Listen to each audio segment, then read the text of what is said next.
과거 서울의 중심은 강남이 아닌 강북 지역이었습니다. 1970년대 서울시 최대 과제는 강북 인구 집중 억제 정책이었고, 이에 따라 영동지구 개발, 강남의 개발이 진행되었습니다.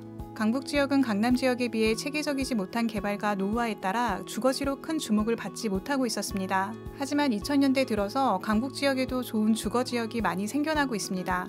많은 관심을 모으고 있는 지역이 바로 마포, 용산, 성동구 지역입니다. 오늘은 강북 지역에서 주거지로 큰 주목을 받고 있는 마포구, 용산구, 성동구 지역을 비교 분석해 보려고 합니다. 강북을 대표하는 주거지역 세 곳이 각각 어떤 특징을 가지고 있는지 빠르게 한번 살펴보겠습니다. 지리적으로 이 세 곳의 자치구는 한강을 남향으로 접하고 있는 공통점이 있습니다. 서울의 3대 일자리 지역인 강남, 여의도, 광화문 중 최소 2곳 이상과 인접한 매우 우수한 지리적 이점을 가지고 있습니다. 하지만 2000년대 초반까지 이 세 곳의 이미지는 지금처럼 좋지 않았습니다. 용산구는 최고의 부촌인 한남동, 동부 이촌동을 비롯한 우수한 주거지역이 있었기 때문에 상대적으로 괜찮은 주거지로 평가받았지만, 마포구나 성동구는 광화문과 여의도, 강남과 인접한 우수한 입지적 조건에 비해 제대로 평가받지 못하였습니다. 이 지역은 한국전쟁으로 인한 실향민, 이촌향도 현상으로 지방 이주민이 자리잡아 마구잡이식으로 개발되었기 때문입니다. 하지만 2000년대 중반부터 마포구와 성동구가 본격적으로 정비되기 시작하면서 변화가 시작되었습니다. 바로 뉴타운 사업 때문이었습니다. 뉴타운 사업을 시작으로 신축 아파트의 공급과 상권이 개발되면서 광화문, 강남, 여의도가 인접한 입지적 우수성이 부각되었습니다. 현재는 과거 달동네라는 이미지를 벗고 2030 세대가 가장 선호하는 서울의 신흥 부촌으로 자리 잡았습니다.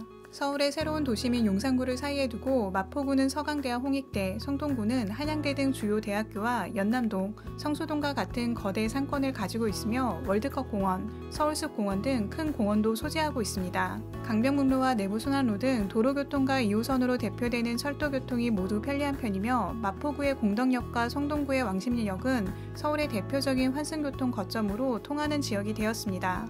다음은 세 곳 자치구의 간단한 특징에 대해 알아보겠습니다. 용산구의 면적은 21.87제곱킬로미터로 서울시의 약 3.6%를 차지하고 있습니다. 인구는 약 23만 명으로 서울시에서 인구수가 매우 작은 자치구에 속하며 인구 밀도도 매우 낮은 지역입니다. 용산구는 남산 주변 지역에만 산지로 형성되어 있고, 나머지 지역은 대부분 50m 이하의 낮은 평지로 이루어져 있습니다. 용산구는 서울시의 대표적인 명소인 남산과 한강을 끼고 있기 때문에 경관상 매우 중요한 지역이라 높은 건물을 지을 수 없어 아파트에 비해 단독주택이 많이 분포되어 있는 것이 특징입니다. 마포구는 1944년 서대문구의 일부와 용산구의 일부가 분리되어 신설된 자치구입니다. 전체 면적은 23.85제곱킬로미터로 서울시 면적의 3.9%에 해당하고, 서울시 자치구 중에서는 12번째로 큰 면적을 차지하고 있습니다. 인구는 37만 명이며 최근에 젊은 인구가 많이 유입되어 평균 연령이 낮아지고 경제활동 인구가 빠른 속도로 늘어나고 있습니다. 마포구는 한강을 따라 길쭉하게 형성되어 있어 서울시 자치구 중 한강과 가장 많은 면적을 접하고 있습니다. 마포구에서 한강을 바라볼 수 있는 신축 아파트는 매우 인기가 많습니다. 성동구는 한양 도성의 동쪽에 위치한 지역이라 붙여진 이름입니다. 한때는 서울 동남부 지역을 모두 포함하는 자치구였으나 강남구, 강동구, 광진구가 차례로 분리 신설되면서 현재와 같은 성동구 모습을 하게 되었습니다. 성동구의 현재 면적은 16.86제곱킬로미터로 서울시 면적의 약 2.8%를 차지하고 있으며, 인구수는 28만 명으로 용산구와 비슷한 규모의 인구수를 가지고 있습니다. 성동구의 금호동, 옥수동 일대는 산이 많아 경사진도로가 많으며 난개발로 주택이 어지럽게 밀집되어 있는 지역입니다.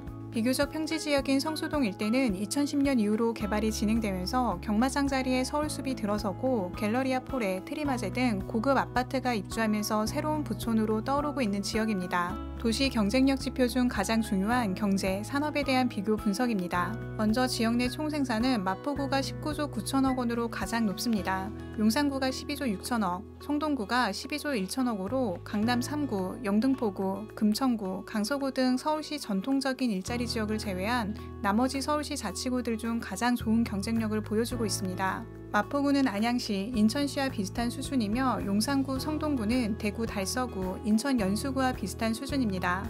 재정 자립도는 용산구가 47.7%로 가장 높으며 성동구가 40.6%, 마포구가 38.3%를 기록하고 있습니다. 지속적으로 기업의 본사들이 용산구와 성동구, 마포구에 들어서고 있으며 주로 IT, 방송기업들이 입주하고 있어 향후 일자리 경쟁력도 매우 기대가 되는 수준입니다. 새 지역의 현재 아파트 평균 시세와 대표 아파트에 대해 알아보겠습니다. 새 지역 중 아파트 평균 시세가 가장 높은 지역은 용산구입니다. 용산구의 아파트 평균 가격은 14.1억 원입니다. 동부 이촌동, 한남동을 중심으로 높은 가격을 유지하고 있습니다. 성동구의 아파트 평균 시세는 12.8억 원입니다. 현재는 송파구와 비슷한 수준이며 갤러리아 폴레, 트리마제 등 성수동 인근 고급 아파트와 왕십리역을 중심으로 형성된 고급 아파트가 높은 수준의 가격을 유지하고 있습니다. 마포구의 아파트 평균 시세는 8억 원입니다. 최근 마포구 아파트 가격이 하락세를 보여주고 있지만 인기 있는 아파트의 경우 아직까지 높은 수준의 가격을 보여주고 있습니다. 새 지역의 대표적인 공원을 한번 알아보겠습니다. 새 지역은 넓은 면적을 자랑하는 아주 특별한 공원을 가지고 있습니다. 먼저 성동구 서울숲공원입니다. 과천시로 이전한 경마장 자리에 생겨난 서울숲공원은 35만 평이라는 큰 면적을 자랑하는 공원입니다. 영국의 하이드파크와 뉴욕의 센트럴파크의 버금가는 도심 속 웰빙 공간으로 조성되었습니다.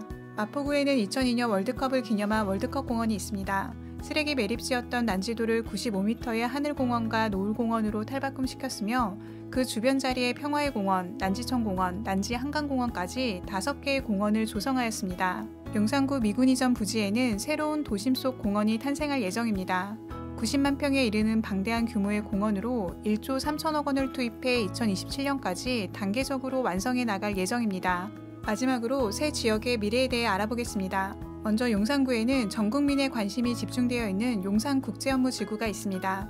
용산역 철도 차량기지와 그 주변 지역을 개발하여 탄생시킬 대규모 업무지구입니다. 약 15만 평 부지에 약 20개의 기업형 고층 건물들이 들어설 예정입니다. 완공이 이루어진다면 서울시의 새로운 랜드마크가 될 것입니다. 마포구는 교통의 중심지인 공덕역에 2023년 신안산선의 개통이 예정되어 있습니다. 공덕역은 쿼드러플 역세권을 넘어 5개의 노선이 지나는 펜타 역세권 지역이 될 것입니다. 성동구에는 2000년대에 들어 폐공장과 창고 부지를 활용한 카페, 음식점, 전시장이 들어서면서 새로운 IT 기업들이 성수동으로 이전하고 있습니다. 유망 스타트업과 IT 대기업들이 서울 강남과 판교를 떠나 성수동으로 모이면서 새로운 신흥 업무지구로 부상하고 있습니다. 여러분들은 영상을 보시고 새 지역에 어떤 매력을 느끼셨나요? 현재도 과거의 낙후된 이미지를 모두 벗어던지진 못했지만 향후 발전 가능성만큼은 매우 확실하게 보여주는 지역이었습니다. 한강을 남향으로 마주할 수 있는 유일한 지역이라는 점만으로도 매우 매력적인 곳입니다. 이상 도시의 과거, 현재, 미래를 이야기하는 도시연구소였습니다. 시청해주셔서 감사합니다. 만족하셨다면 좋아요와 구독 부탁드립니다. 다음 도시에서 다시 인사드리겠습니다.